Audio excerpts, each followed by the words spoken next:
everybody. It is Wednesday, October 21st, 10 a.m. in the morning, 2020.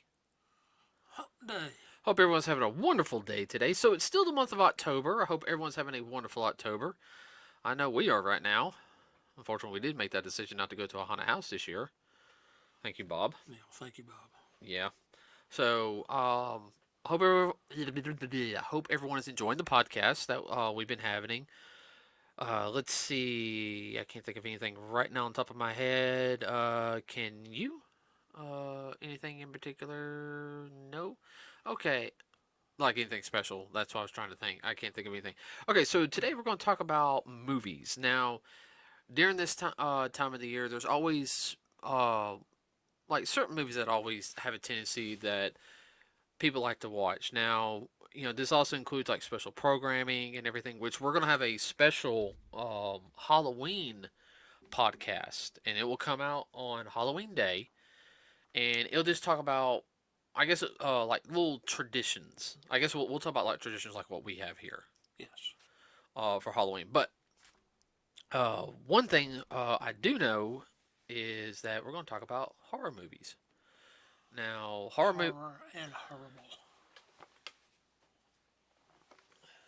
we're going to avoid some of the horrible ones. Okay, so that's going to be the next two podcasts. And let me specify what I mean by that is this podcast is going to be more done on the classics. Now, for you younger people who are listening, I know you guys think of the classics like stuff from the 70s and 80s. I'm not talking about those. Now, those were still pretty new when I was a kid, but I'm talking about the Universal monster movies. Wolfman, Dracula, Frankenstein, the Mummy. Stuff like that. Some stuff that had more of a what we like to call a gothic horror style, classic gothic horror. Yes. So, and those are the movies you grew up with. Oh yeah. Yeah. This is pre-slasher, blood, guts, and gore. I want to say the first slasher had around the late 60s. I want to say it was a European film. I don't remember. I think it was like late 60s. The first one I can think of that happened here in America was Texas Chainsaw Massacre. Yeah. And we'll talk about all that stuff at the next podcast. Yeah. So, I guess the very first one is when you think of Halloween, I can tell you, what's the first monster that comes to mind to you, Dad? First monster. Vampire's Dracula. Dracula. That's exactly what we're going to talk about today. Quick, let you guys know that Dracula was based off the original novel that came out in 1897 by Bram Stoker, which there was a movie based off of it that came out in the 90s, which had Keanu Reeves in it. I love Keanu Reeves, but that accent, that fake English accent. It was a very good movie. It was a good movie. I think it had Winona Ryder in it too. Yes. But we're going to talk about Dracula. And I am talking about the original Dracula movie that came out. Now, there was a movie that predates Dracula called Nosferatu. And only some of our, I guess, movie buff fans would know about that one. It's a silent... well-educated movie people. Yeah, it's a silent movie. And we'll have something on that later. Yes. I think we're going to talk about that in another silent movie. Yes. But let's see. So Dracula came out in, let's see, 33? 31. No, let's see. How long did Dracula say? No, it came out in 31. 31. Yeah. Okay, and that's the one that started Bela Lugosi. Right. But it was based off the 1924 stage play by Hamilton Dean and John L. Barston. Which that was adapted from the novel, but right.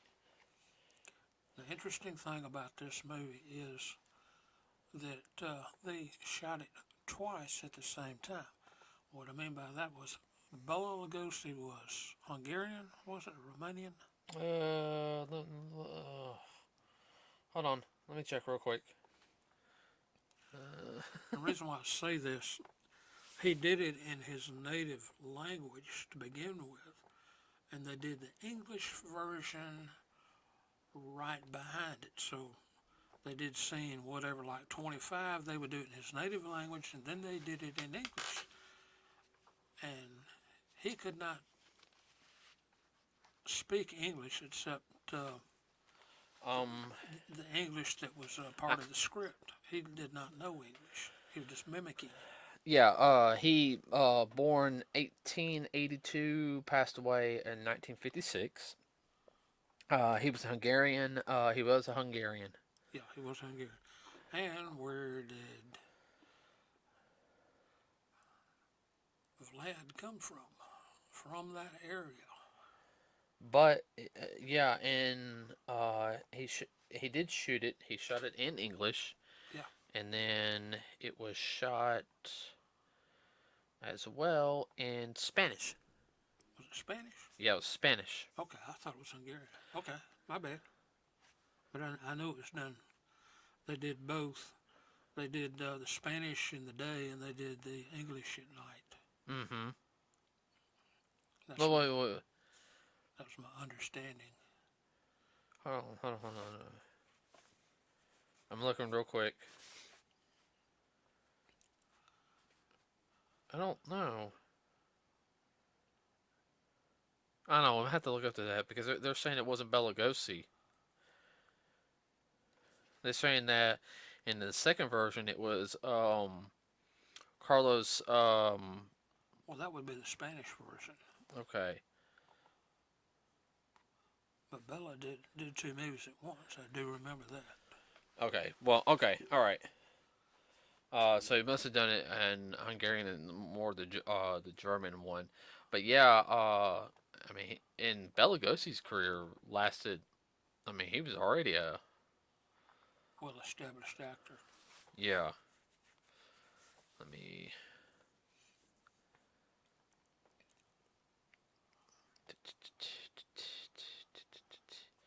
Another little interesting side note that he and Boris Karloff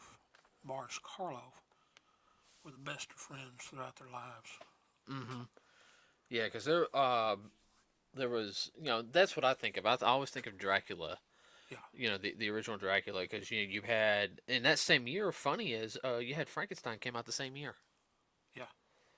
The Mummy came out the following year. Then you had the let's see, The original Wolfman. original Wolfman came out in 95. I mean 35. Yes. And then you had you also forgot about the Invisible Man. Yeah, there was about two or three versions of that. There were 6 Invisible Man films. You talking about black and white, or are you talking about color? It was Both. from 1933 to 1944. The Invisible Man, The Invisible Man Returns, The Invisible Woman, Invisible Agent, and The Invisible Man's Revenge. If I remember rightly, I think the original was set up in England. Yeah, It's a good movie. Still, even by today's standards, it's still it's a mystery. Basically, is what it is. yeah. I mean that, and that's what I always think. I always think of Dracula, Frankenstein's monster, the Mummy, and the werewolf. I Yeah, mean, those are the 4 that I always think of, yeah. and I'm really sad that TMC or AMC is not running them because I mean, Well, they did run a '50s movie here not too long ago. They did Jekyll and Hyde with Spencer Tracy. ooh, I heard that. everybody, you heard that, Paul? That was my hip. Uh, ooh, that felt good. I've been trying to get that to pop all day. And let's see, there was another one in there. I was trying to remember what it was. Oh yeah, Creature from the Black Lagoon, which that's early '50s. 54. Yeah, there were 3 of those. Mm-hmm. Came out 54, then 55, then 56. Yes, Revenge of the Creature, then the Creature Walks Among Us. yes. That was along the lines of a Greek tragedy. Hmm. if you watched all three of them. They weren't very long. They were only about 90 minutes. Yeah, most of the films back then that were 90 minutes. They call those two reelers. The reason I call it two reelers, the film, the whole movie was put on two reels. Each reel was approximately 45 minutes that they showed at the movie house.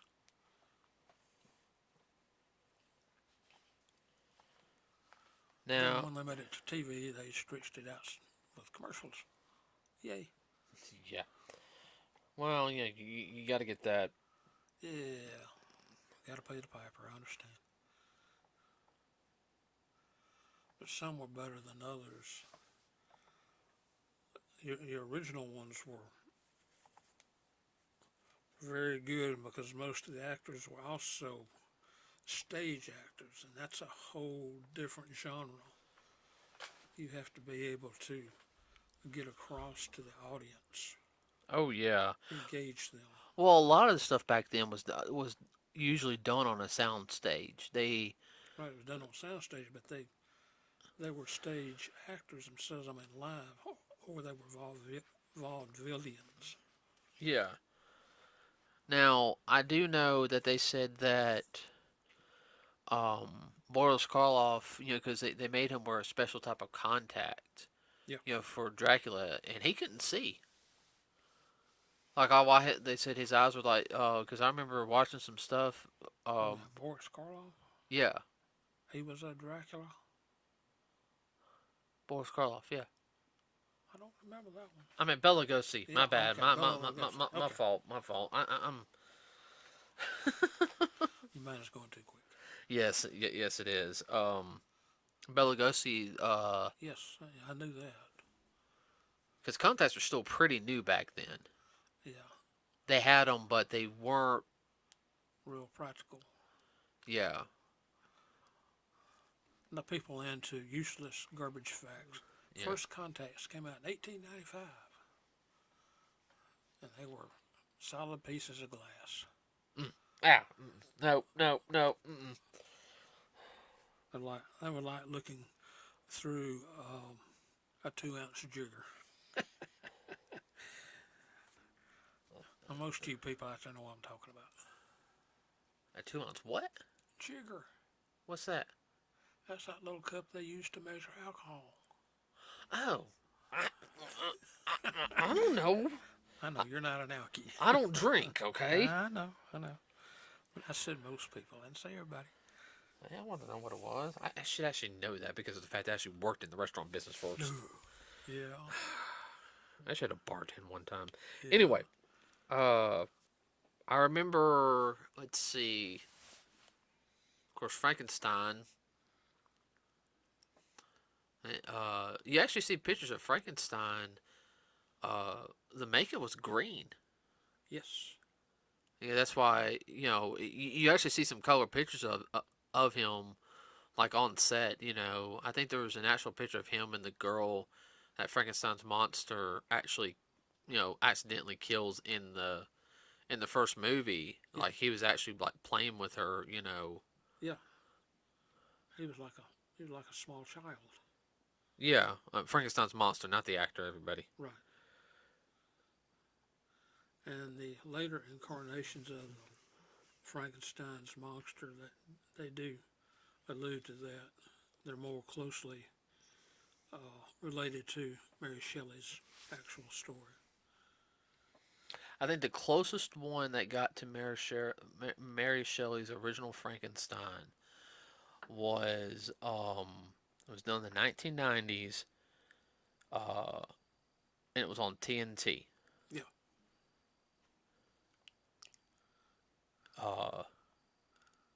Because it was dark, Yeah. and I think it followed the book. Very closely. Yeah. Which that brings another interesting tale too. Mary Shelley wrote that her chunk. Husband. No, not her husband. A couple of other the writers of the time. Chunk. Okay, well, anyway, you'll think Anyway, of yeah, he wrote The Raven. Yeah, Edgar Allan Poe. Poe. There was four writers. I can't remember the other two, but they all met up over, I guess it was a weekend or a week or whatnot, and they all wrote horror stories back in the day. And that's where we get some of the better ideas from. Really? So they all knew each other? Yeah, I'm gonna have to look that up now. yeah, it was a small, close circle. That's very strange because Edgar Allan Poe was very much a recluse. Yeah, I mean, everybody he cared about unfortunately passed away from tuberculosis. yeah. His mother, his uh, Well, I'll take that back. He may have not met up with them, but they all agreed to write a story. mm-hmm, I think a couple of them did meet up. mm-hmm. I'll let's see.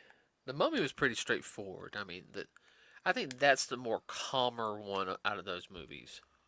Uh, yeah, back in the day of the black and white. It Now today, no. it was to me that was more of a mystery. Yes, most of them were along the lines of a mystery type. Wolfman, which came later because you had the Werewolf of London, but the Wolfman came later, which Yes. is the most what everybody knows. And that had Lon Chaney Jr. No, no, no, no. Senior. No, Jr. Did not Senior do the first one? No, sir. Did not. Okay. That's what they're saying right here, and I All can right. let me.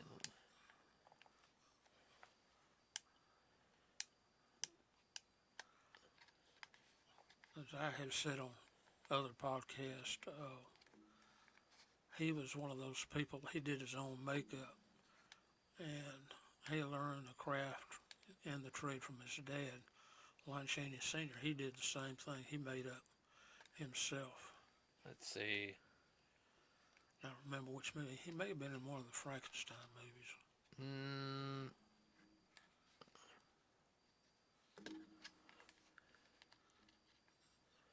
well, the first film that Lon Chaney Jr. did was The Galloping Ghost in 1931 after his father's death. I think his father was, and I'll have to. But he learned the makeup all from his dad. In fact, he got his, which was one of those things, father son or mother daughter. He got his makeup kit, Yeah, his dad's makeup kit. yeah, because like him transforming, he actually did the makeup. They did a shot, then he put a little bit more on. He did Yeah, the shot. I mean, he would always do that when there was a thing of him either transforming or de-transforming. He was very much into putting all the makeup on. Even by today's standards, there's I'm not many people that do that. that It's an art within itself. well, see, I mean, I'm looking at a picture right here. I mean, and it looks very realistic. Most of the time nowadays, I mean, you can actually sit there and see he has fake fur all over his face. Yeah, Now, most people do, they'll just paint their face. yeah, Kind of like I do when I cosplay Beast Boy. right. But they'll paint instead where it's supposed to be fur. Well, I'm not going to put all that extra stuff on Yeah, it. that fine line stuff. That that personally I would do. I would make a face mask, you know, to fit my mouth like I'm supposed to, and then the process they use for certain toys and everything. Hmm. You know, like the what's it called? You know, like my karama over there, the flocked karama. Yeah, I do a flocked method. well, I'm sure they did that too. I mean, no, I mean that's what I do. You would Hmm. put glue on, you would flock it, and then you would take an airbrush, and then airbrush the parts the pattern, Right. and it would stay in place. I mean, you have to touch it up every now and then, yeah, but I mean, the I mean, I can sit there and just tell, just looking at this picture, all the work he put in, Practical makeup. you know. Oh yeah, And you know that. they did the same thing I know in Dr. Jekyll, Mr. Hyde, but somebody else did it for him. He didn't do it himself. Okay, hold on. Cheney did not undergo on-screen facial transformation from the man to wolf, as it featured in the sequels.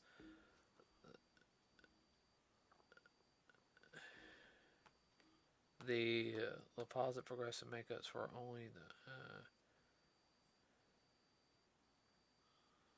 There was a lot more work to it, physical work by the actors. They had to take more responsibility of their character Yeah. and not have to depend on the studio to help do it up. Like, we know somebody, he's done some of that stuff, and it's nothing for him to sit down from 3 to 4 hours just in makeup. 5 to 6 hours to apply and an hour to remove. Yeah. Uh, they're saying that Cheney was see what we've heard and what this is saying is two different things. Yeah.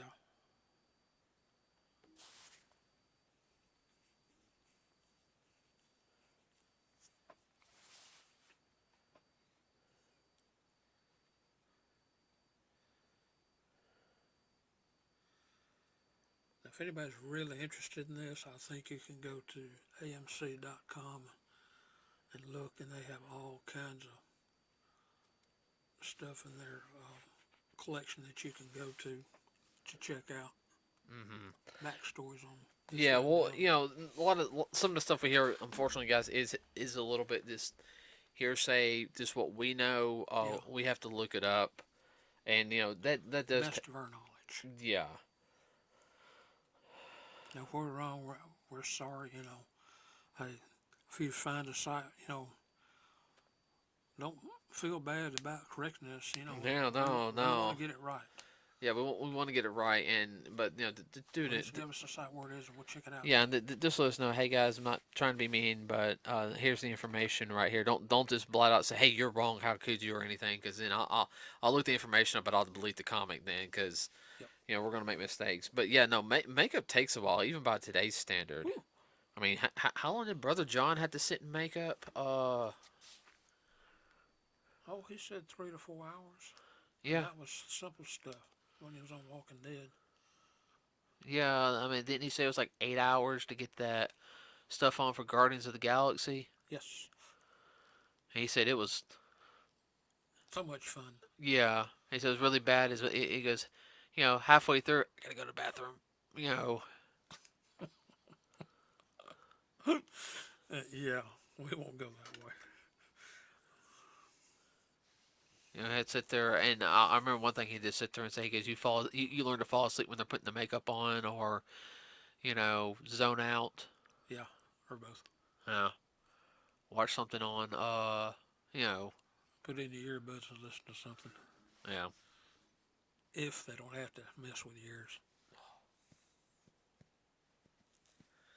So anyway, films like that, though, I think should be a staple for anybody who's watching Halloween.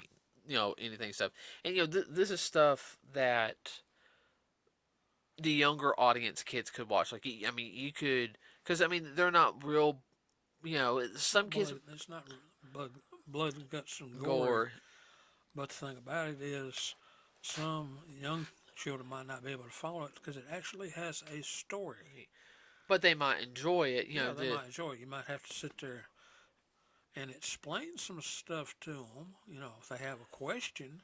I remember watching The Wolfman and Return of the Wolfman when I was a kid. Yeah. And Frankenstein meets the Wolfman. I mean, that was 3 movies we had, and I remember watching those a lot as a kid. Yeah. I remember.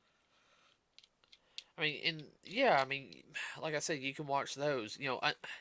And believe it or not, and getting out of the Universal monsters, another actor films more teenager because of just the way he acts. More because of his, I guess best way to put it is, his films are always a little bit more on the intelligent side, in my opinion. Vincent Price. Yes.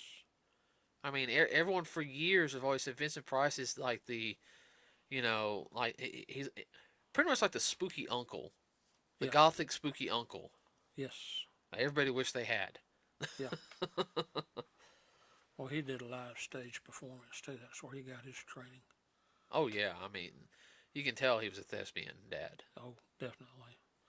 Oh, yeah, he did umpteen dozen Hammer films. Yeah, but he enjoyed doing them though. Oh yeah, he had a ball. Pit and the Pendulum, that was one. I think I off the top of my head. What was it? Dr. Thebes. Mm-hmm. There were about three of those. He's trying to bring his wife back. Those were good. Those were made in the 60s. Those were Hammer. I think the last of the classic Universal films that were made, I think the very last one was the Creature Walks Among Us. Yep. Yep. The next to the last ones was in '55, and that was Revenge of the Creature, and Abbott and Costello meet the Mummy. That's funny. Oh yeah. Yeah, you had comedy horror too. Probably the one that a lot of people would be familiar with, and I recommend it to anybody. And to me, it's a must see on your list. Starring Gene Wilder, and that is The Bride of Frankenstein. That is hilarious. The Bride of Frankenstein? Yes. No. Was it not The Bride? What was it? Gene Wilder.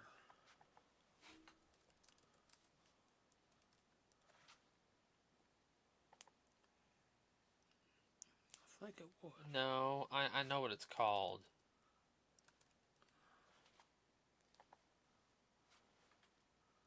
Young Frankenstein. Young Frankenstein. That movie is hilarious. Igor just. I've never seen it. You never seen it? I've never seen Young Frankenstein. Everyone keeps telling me I need It's a must see. It really is.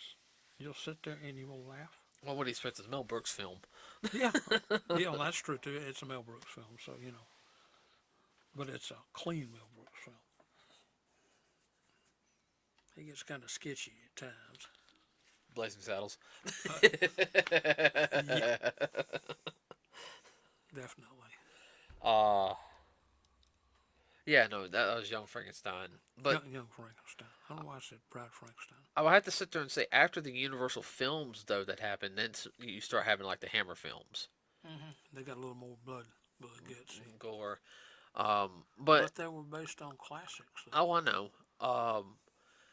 I just had to sit there. House of Usher. That was one I was trying Yeah. to remember. Okay, say that again. I'm sorry. The House of Usher. Yeah, That was a good one. but I mean, there's just so many. I don't understand. I would love to have a movie house that would play that. Like the classics throughout the month of October. Oh yeah. I mean, you would have a decent crowd come in.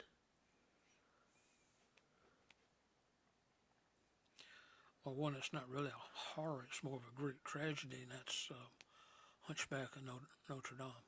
Yeah, the original. The original, with Lon Chaney. No, it's not Lon Chaney, it's Lawton. He wore a 60-pound thing on his back for the hump. I'm looking. Something I'm looking. like that. I'm looking. Charles Lawton played Quasimodo. Let me check. No, I know that. I know I'm right on that. I'm not saying you're not. No, I know. That was one of those 1939 top 10 movies.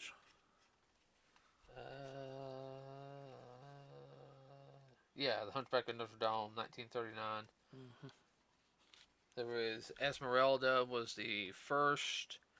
Then you had The Hunchback of Notre Dame, 1911. Then you had The Daring Paris, 1970. Esmeralda, 1922. Hunchback of Notre Dame, 1923. My gosh. What, 1911? Really? I did not know that. Yeah, it was a silent film. Wow. Yeah, the first one was a French short.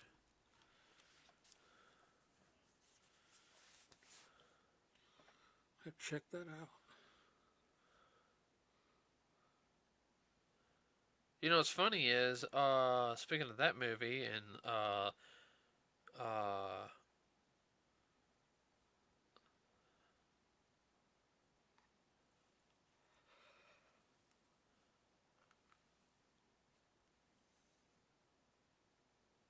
huh?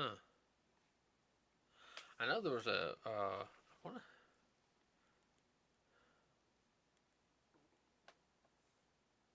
Huh? Anyway, no, that's definitely a good film. I was trying to close off with something. You know, we just talked about just the Universal monsters. I mean, there's sci-fi. Excuse me. There's sci-fi movies that would be good for this time of year too. Oh, man, there's a whole gaggle of 50 movies, 1950s movies. And that's not even getting into the Asian. Some of those are NC-17. Ugh, tell me about it. Yeah. There's one I want to watch. I'll tell you about it later. I can. All right, I'll name one more in this in the sci. I'll name one in the sci-fi realm. The Blob. Oh yeah. The original Blob. What's done in color too. Mm-hmm. The original's good. Yeah. The remake's not bad either. No, remake's pretty good too. The original I think that was Steve McQueen's debut in Mm-hmm. movies. Yep, it was.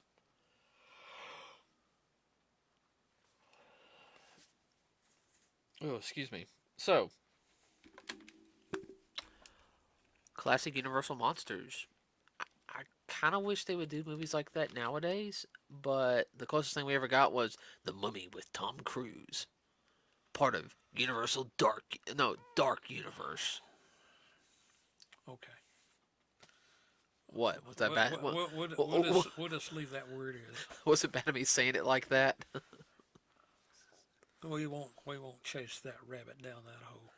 No, I haven't seen it, but It's Tom Cruise. We can just about figure it out. I think they were trying to make it too action-like and not enough horror-like. Tom Cruise is a no offense. Well, he's a good actor. He's a good actor, everybody. I do enjoy his action films. Some better than others. But some of his movies will be universal. Oh yes, yes. Excuse me. So with that said, everybody, we are going to end it today. So Friday's podcast will be on more of your, I guess, traditional modern horror movies that you would watch. Or horrible, whatever the case may be. Yeah, we're going to bump up a couple of decades. We're going to bump up about 2 decades for this. We're going to go into the slasher and all that type of stuff genre. Yeah. So this will be the second part of our talking about movies for Halloween. Uh, so I know a little bit more about this subject. Oh, I know you do. So, but okay, if you could properly remake one of the Universal monster movies, what would it be and why? I have to think about that. You kind of I know, I'm throwing you on the spot right now. had to make one. Jeez Louise. Um, And keep in mind, a couple of them have been remade and they didn't turn out that good. Invisible Man. Invisible Man. Invisible Man. You know, they just did a remake of it. Oh, I know. You know, those I are haven't nuts. seen it. I haven't either. You know, they did a remake turn of the century. Yeah, I knew about that one. Hollow Yeah. Man. Hollow Man. It's okay. Yeah, it was alright. He fried. Yeah. That's really bad of me to laugh about that. So, everybody, remember to like and subscribe to us here at Nerds with a Cause. You can find us also on Facebook. If you got any suggestions for anything, let us know. We are still trying to figure out the month of November. I got probably a couple ideas for us to talk about. Yeah, there's plenty of turkeys out there we can baste. Yeah. There's a lot of stuff happening. No pun intended. There's a lot of stuff happening in the nerd community, everybody, but I am holding all that stuff for next month due to the fact this is Halloween month. Yeah. So, with that said, everybody, we're going to call it a night. Anything you want to add real quick, Dad? No, that's it. Okay, everybody, have a wonderful day. We'll see you on Friday. We're out.